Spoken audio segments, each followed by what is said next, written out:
Hello, and welcome to Here by Nature. Today we're going over the book of Philemon and the introduction to such. The key verse is 110. It's a very short book. Let's see. It's a short book with a huge purpose. So it's a tiny book with a giant purpose. The author, date, and recipients. This is a personal letter from the Apostle Paul to Philemon, a wealthy Christian in Colossae. It was also intended for reading to the entire church that met in Philemon's house. It was probably written AD 62, while Paul was in prison following his voyage to Rome, as mentioned in Acts 27 and 28. The overall theme. The theme of Paul's letter is the power of the gospel to transform individual lives, as mentioned in verse 11, and human relationships, as mentioned in verse 16. Onesimus had experienced that transforming power in his life. Formerly he was useless, but now he is indeed useful, as mentioned in verse 11. Therefore, Paul urged his friend Philemon to form a new relationship with Onesimus, his runaway slave. The purpose is long, so buckle up. Apparently, during Paul's 3-year ministry in Ephesus, Philemon heard the gospel and was saved. He began serving Christ in the Colossian community. He opened his home for a group of Christians to meet there regularly. At some point, Onesimus, one of Philemon's bondservants, fled to Rome.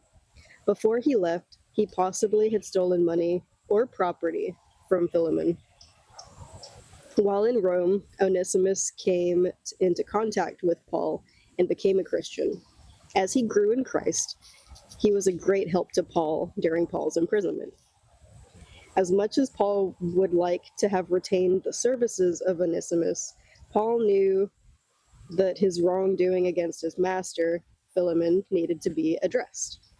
He wrote this letter, urging Philemon to appreciate the transformation that had occurred in Onesimus. Paul asked Philemon to receive Onesimus back, not merely as a bondservant, but as a beloved brother. It is difficult to know if Paul sought Onesimus's full freedom. It is clear, however, that he was seeking a transformed relationship between bondservant and master. This new relationship would defy all of the ingrained status, doctrines, distinctions of the surrounding Greek and Roman culture.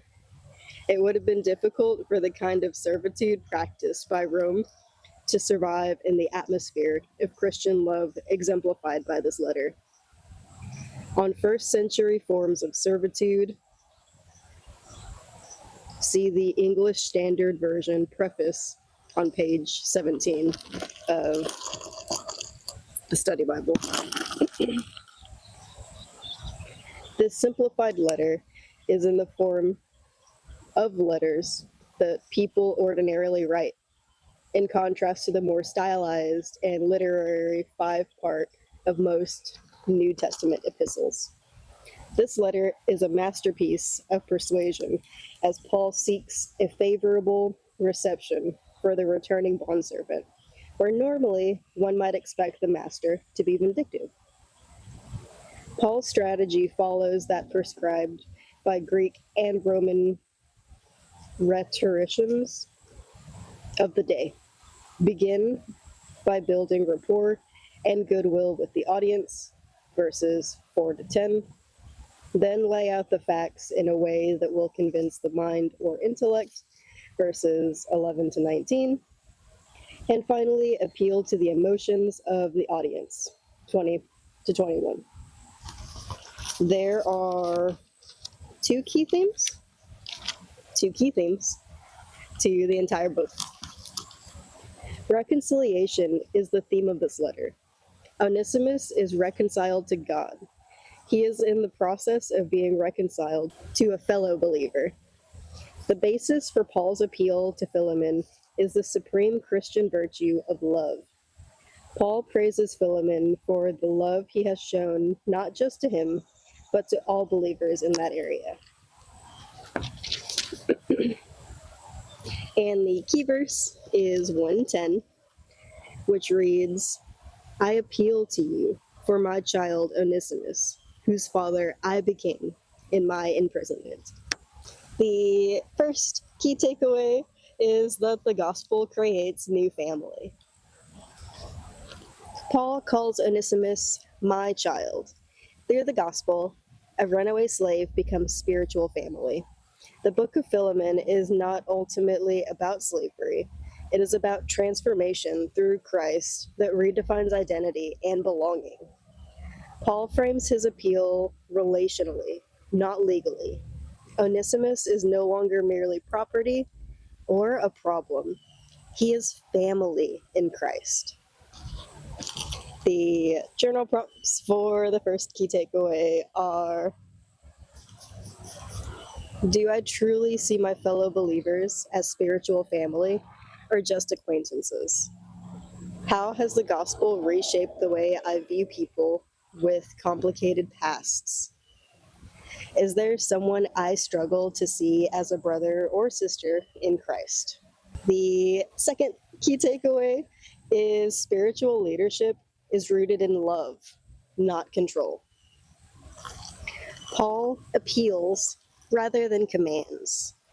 Even though he has apostolic authority, he chooses relational persuasion grounded in love.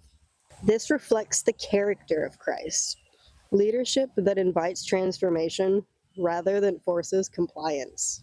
The journal prompts for the second key takeaway are: when I have influence, do I lead with authority or with love? How can I reflect Christ's gentleness in difficult conversations? Where might God be calling me to appeal in grace rather than assert control? The third key takeaway is God redeems broken stories for his glory. Onesimus' story includes failure, flight, and likely theft. Yet, in God's providence, even imprisonment becomes the setting for salvation. The entire book demonstrates that no circumstance, rebellion, injustice, or prison walls can stop the redemptive work of God. The journal prompts for the third key takeaway are: where have I seen God redeem a painful or messy situation? Do I believe God can transform someone who has wronged me? What impossible relationship might God be restoring in my life? So, for the personal reflection part today, I'm actually going to skip it because my chickens are currently going off and I would hate to attack your ears with it for much longer. So, hopefully, you heard whatever it is you needed to hear today. And until next week, friends, I'll see you then and have a blessed one.